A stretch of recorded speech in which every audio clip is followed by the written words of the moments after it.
maraming salamat po sa ABS-CBN, sa Star Cinema, maraming salamat. Sa Viva Films, kahit hindi man na nagpadala ng bulaklak, maraming salamat. Grabe nga ang naging bungad ng first live episode ng It's Showtime ngayong 2026 dahil hindi pinalampas ni Vice Ganda ang pagkakataon na magbitaw ng sunod-sunod na pa-shade o patamang hirit na agad naging usap-usapan online. Sa unang araw pa lamang ng taon, tila hindi nagpatumpik-tumpik ang kabogable star sa pagiging prangka. Dahilan para mas lalong uminit ang eksena sa noontime show.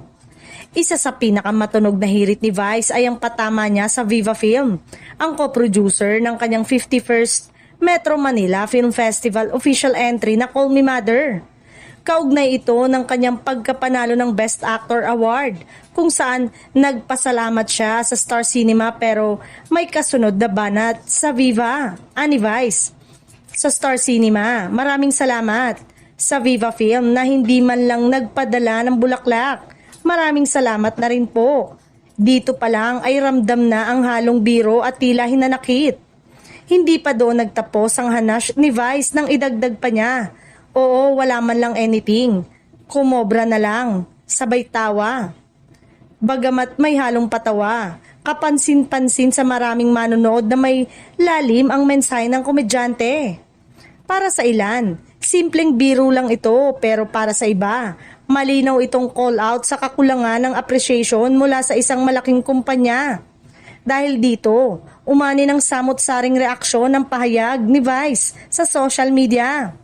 May isang netizen na nag-comment, grabe naman, kailangan pa bang sabihin yung kukobra na lang? Keep your feel on the ground.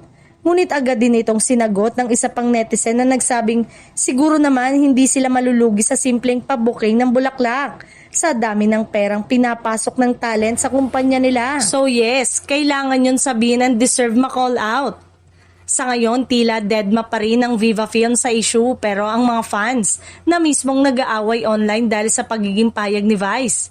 Patunay lamang ito kung gaano kalakas ang impluensya ng kanyang mga salita.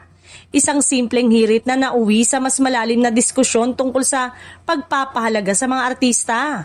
Sa unang episode pa lang ng 2026, malinaw na hindi magiging tahimik ang taon para kay Vice Ganda at sa It's Showtime.